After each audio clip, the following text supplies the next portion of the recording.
What is going on, wrestling fans? Welcome back to the Rantin Review Pro Wrestling. And I did ask some of you guys a couple weeks ago on our weekly Sunday afternoon, Sunday evening live stream, the Rantin Review live stream, if there were some top 10s that you guys wanted to see. And one of those was a top 10 list about the best NWA Jim Crockett promotion match. Recent younger wrestling fans tend to call this WCW, but this wasn't WCW. This was pre-WCW. This is the company before WCW. It was the company before Billy Corgan's NWA.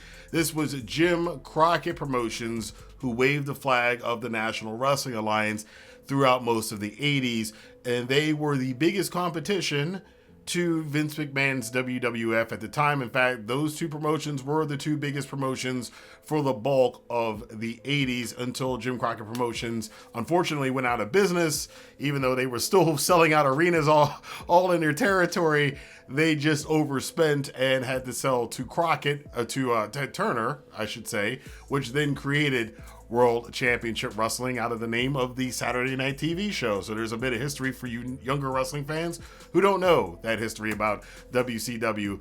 But we're going to get before there now and talk about the heyday when I came up as a wrestling fan as a little kid and the amazing things that I watched. I was allowed to watch. Some of this stuff is kind of amazing now that you look back on it, that somebody my age was able to watch this kind of stuff on television. But we're going to talk about it here. If you are new to the channel, of course, and you like countdowns and videos like this, please hit the like button, the subscribe button, and the notification bell. Be sure to share this on Twitter, Facebook, Instagram, Reddit, wherever you talk about pro wrestling. But now, going back in the history books, looking at this thing, let's look at some 10 of the best matches from the Crockett era. And we're talking really 1983 to 1988. And since I mentioned 83, let's start off with a match that put Starrcade on the map. The first main event of the very first Starrcade, 2 years before WrestleMania was a thing, Ric Flair and Harley race for the NWA World Heavyweight Championship inside a steel cage. This was an old school wrestling match at its finest. Flair was on the come up. He was basically, for modern fans of AEW right now, kind of in his MJF phase at the time, where MJF is right now. Harley Race was the established legend, multi-time world champion, the grizzled veteran who did not like this upstart. He had actually put a bounty on Ric Flair before this event.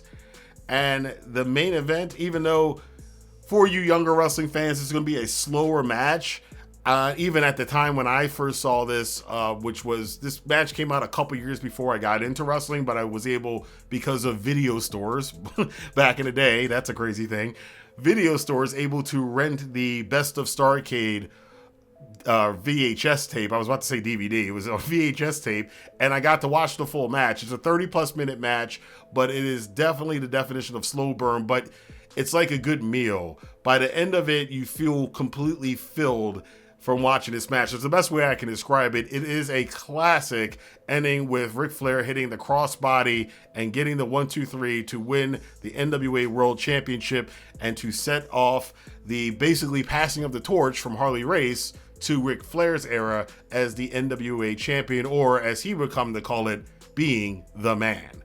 Next suggestion on our list is another Ric Flair match. This one is the Nature Boy versus the American Dream, probably the greatest feud and rivalry in the Jim Crockett Promotions era, where there's a series of matches between Dusty and Ric Flair. Everyone knows about this, even 40 years later, everybody knows about the feud between Dusty Rhodes and Ric Flair, who's a wrestling fan.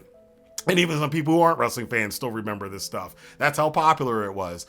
Dusty was the common man. He represented, especially in the 80s, which was the era of Reaganomics. It was a very, very similar to an era that we may be heading to right now, but it was definitely that era of excessive wealth and everything else. And Dusty was the common man who kind of combated against Ric Flair, who kind of represented more the 80s yuppie style. In fact, the Horsemen basically looked like the 80s yuppie guys. They were the Gordon Geckos, if you take the Wall Street reference from that film from the 80s. But that was the great contrast and style of their rivalry, and they had several matches, 2 main events at Starrcades. A lot of their matches had inconclusive or dusty finishes, as some would say, but This night in particular, at the Great American Bash, July 26, 1986, this was the ultimate clash of styles. And in this one, Dusty Rhodes finally dethroned Ric Flair to become the NWA World Champion. So we thought the title reign would only last a very short period of time before Flair won the title back. All the wrestlers jumping into the ring, into the cage to celebrate Dusty winning that championship is one of the greatest moments in wrestling history.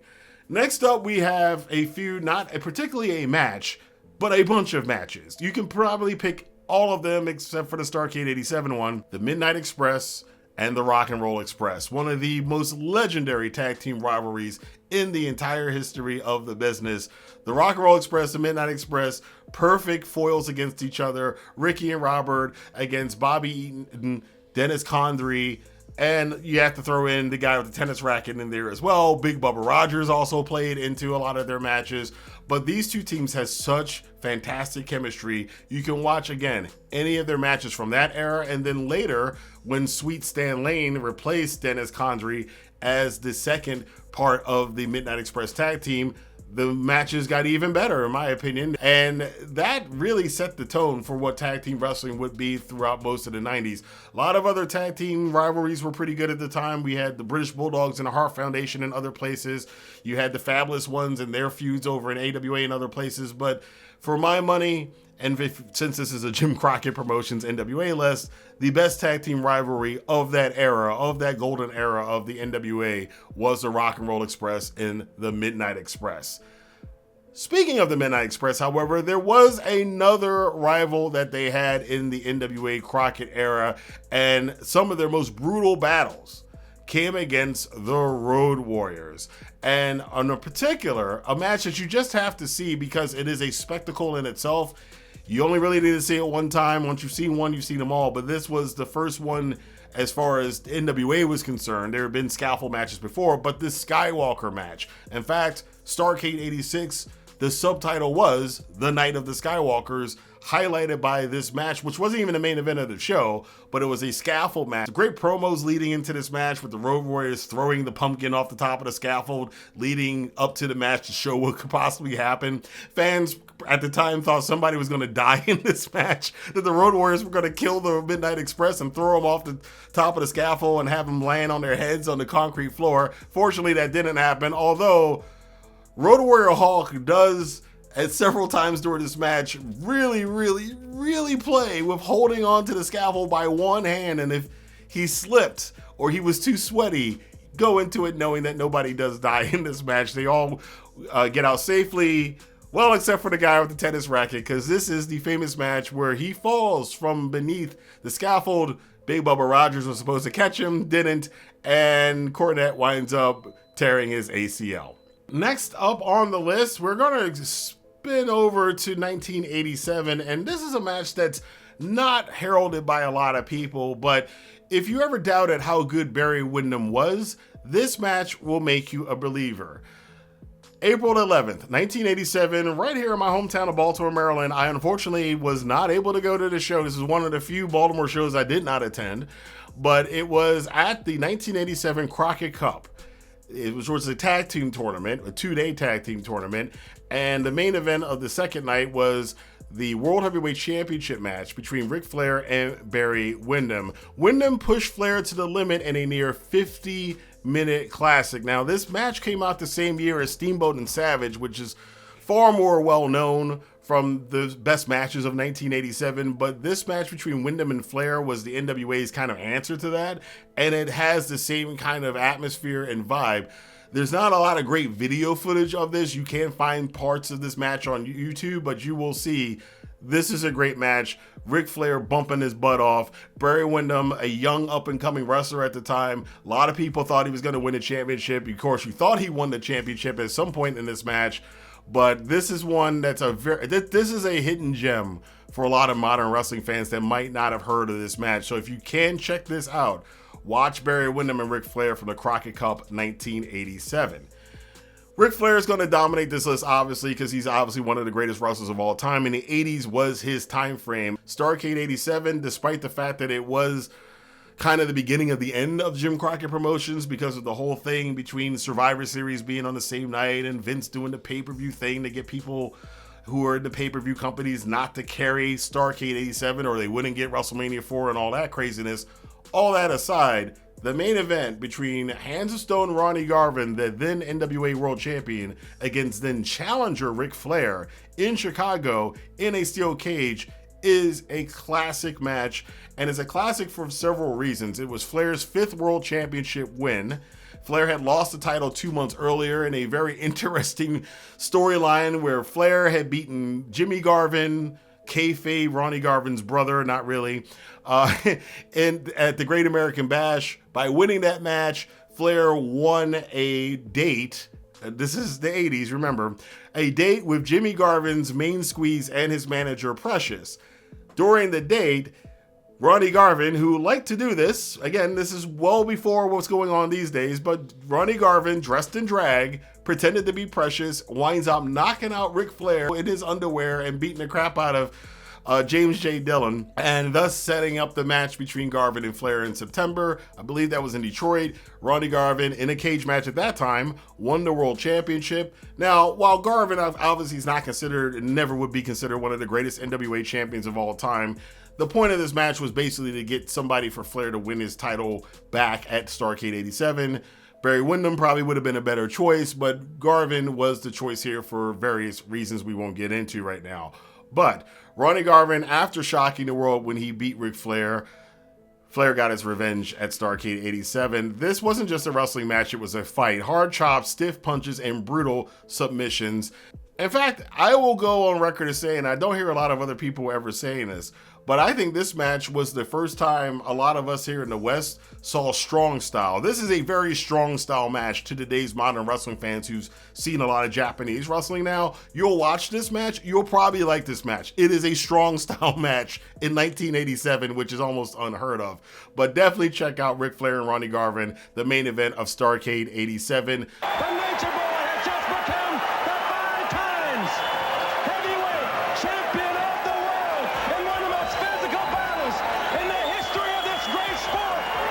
Next up, we're going to return to the R&R Express, Ricky and Robert, and probably one of their best matches during this hot period, this golden age in the NWA and Jim Crockett Promotions, and that was their Starrcade 86 cage match for the World Tag Team Championships as they challenged Ole and Arn Anderson of the Four Horsemen.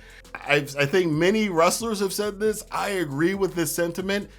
Every tag team today in wrestling should be required to watch this match. This is a match that is basically a blueprint on how to do tag team wrestling between a dominant heel tag team and a babyface tag team.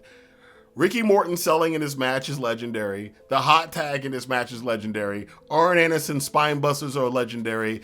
Ole Anderson, despite the fact that he might not have been the best person in the world behind the scenes, was a great technician in the ring and really knew how to work a body part, which was the Andersons thing. The R&R Express had speed and they had heart.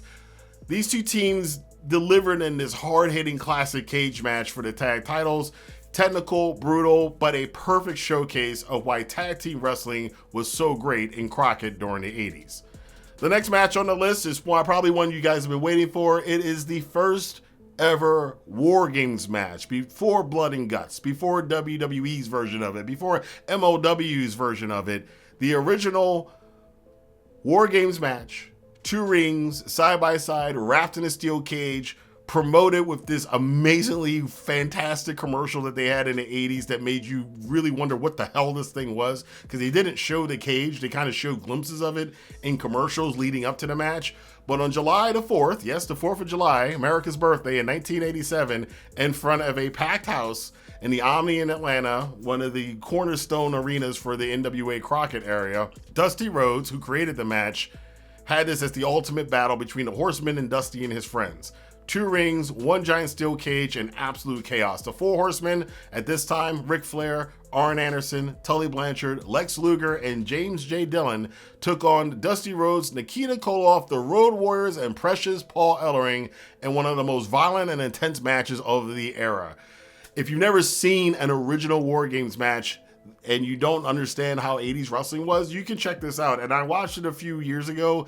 It still holds up today. Again, you're not going to see hurricanranas or people diving off the cage or anything, but as far as just a brutal, hard-hitting match, and the crowd is really what sells this match. Their intensity, in fact, all of these matches I'm mentioning, the crowds for the NWA during this time period are amazing. And the reaction and the roar of this audience during this 25 minutes of just guys beating the living crap out of each other is something to behold.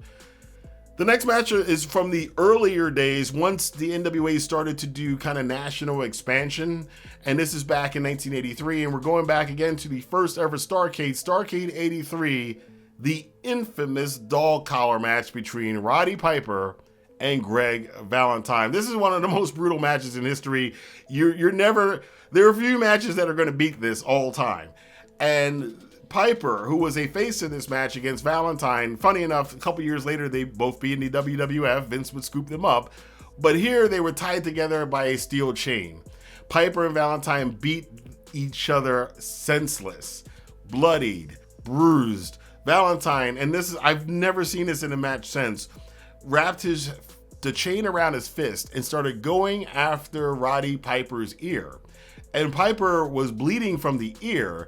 And Gordon Solie, who is one of the best commentators of all time, really sells this match. Gordon Solie selling how Piper's equilibrium was messed up because of all the damage to the ear, and Piper selling that in the match. This is probably Roddy Piper's best in-ring performance of all time. And it's kind of funny that these guys would be, again, in the WWF for a number of years after this, and this feud never came up in the WWF, and it never came up again. It would be many years later when AEW would bring back the dog collar match. Starrcade 83's dog collar match should be held up there with all the other greatest matches of all time. It's up there with Michaels and The Undertaker. It's up there with the Hell in a Cell matches. It's up there with all the great matches you've ever heard of. It doesn't get a lot of play again because it was a Jim Crockett match, but it definitely is one of the best matches of all time. And the last one I'm going to mention, probably my favorite match, probably the quintessential match right smack dab in the middle of the golden age of Jim Crockett Promotions and the NWA, Starrcade 1985, the I Quit match in the steel cage, Tully Blanchard and Magnum TA on November 28th, 1985.